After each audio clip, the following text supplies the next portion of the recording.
ये चीज हम पिछले कल ही एक वीडियो में डिस्कस कर रहे थे कि जब पंजशीर को भारत, यूएसए और अन्य नाटो सदस्य देश मदद भेजेंगे अपने देश के सभी नागरिकों को इवैक्यूएट करने के बाद नॉर्दर्न अलायंस रेजिस्टेंस फोर्स को हथियार और असला बारूद सप्लाई करेंगे, तब तालिबान का क्या होगा? क्योंकि अभी तो लिमिटेड रिसोर्सेज के साथ पंजशीर, वाइस प्रेसिडेंट अमरुल्लाह सालेह, अहमद मसूद और नॉर्दर्न अलायंस तालिबान के आगे झुकने का नाम ही नहीं ले रहे हैं। फिर तब तो उनको रोक पाना तालिबानियों के लिए बहुत ही ज्यादा मुश्किल हो जाएगा। भारत, यूएसए और बाकी नाटो सदस्य देश फिलहाल अफगानिस्तान के काबुल एयरपोर्ट से अपने अपने देश के नागरिकों को इवैक्यूएट करने पर ध्यान दे रहे हैं। पंजशीर और नॉर्दर्न अलायंस की मदद वो तभी कर पाएंगे जब इन सभी देशों का हर एक नागरिक सेफली अफगानिस्तान से बाहर निकल जाएगा। लेकिन इसी बीच पंजशीर से एक बड़ी अपडेट निकल कर आ रही है, जिसके मुताबिक नॉर्दर्न अलायंस रेजिस्टेंस फोर्स के हाथ लगा है ढेर सारा असला बारूद, हथियार, आर्मर्ड व्हीकल्स और मशीन गन।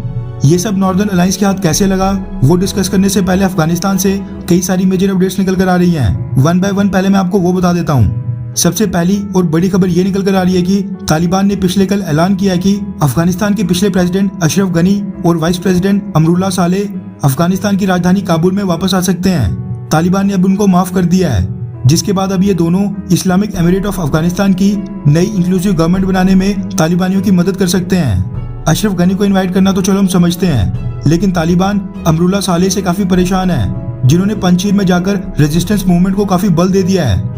दूसरी अपडेट अफगानिस्तान से रिलेटेड अमेरिका की वाइस प्रेसिडेंट कमला हैरिस का एक बयान सामने आ रहा है, जिसमें वो अमेरिकन को एश्योरेंस दे रही है कि अमेरिका अभी भी ग्लोबल लीडर यानी वर्ल्ड सुपर पावर है।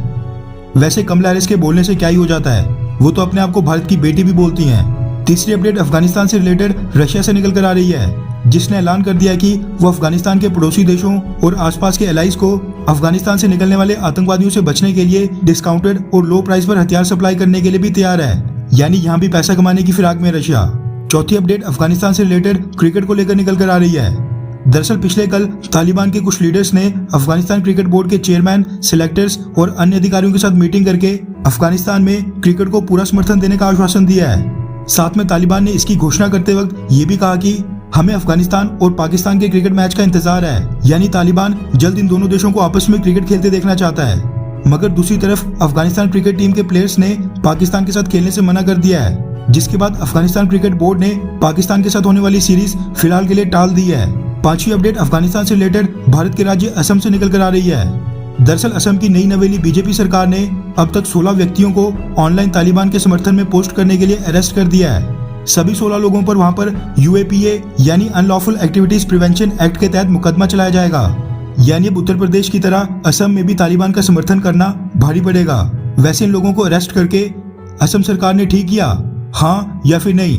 नीचे कमेंट करके अपनी राय जरूर बताएं। लास्ट और मेन अपडेट बताने से पहले आपसे रिक्वेस्ट है कि अगर आपने हमारे चैनल इंडियन अफेयर्स को अभी तक सब्सक्राइब नहीं किया है या आप इस चैनल पर पहली बार आए हैं तो प्लीज आगे बढ़ने से पहले सब्सक्राइब कर दें, ताकि आपको अफगानिस्तान, डिफेंस और फॉरेन पॉलिसी से रिलेटेड हमारी सभी वीडियोस की नोटिफिकेशन मिलती रहे। मेन अपडेट निकल कर आ रही है पंजशीर से, जिसके मुताबिक पंजशीर की नॉर्दर्न अलायंस रेजिस्टेंस फोर्स के हाथ हथियारों का बड़ा भंडार लगा है। रिपब्लिक भारत की एक रिपोर्ट के मुताबिक अफगानिस्तान के पड़ोसी देश तजिकिस्तान ने पंजशीर को हेलीकॉप्टर्स में भर भर के हथियार सप्लाई किए हैं। क्योंकि पंजशीर उज़्बेक और तजिक मूल के लोगों से डोमिनेटेड एरिया है, इसीलिए बताया जा रहा है कि तजिकिस्तान पंजशीर की मदद के लिए सबसे पहले सामने आया है। उसने हथियार और गोला बारूद के साथ साथ फूड सप्लाईज भी भेजी हैं। इसके साथ नॉर्दर्न अलायंस की कुछ पिक्चर सामने आ रही हैं, जिनमें वो यूएसए और नाटो की हमवीज और आर्मर्ड व्हीकल्स के ऊपर पंजशीर और अफगानिस्तान का झंडा लगाकर घूम रहे हैं। रिपोर्ट्स के मुताबिक पिछले कुछ दिनों में 300 तालिबानियों को मार गिराने के बाद तालिबानी जिन गाड़ियों में आए थे, जो असला बारूद अपने साथ लाए थे,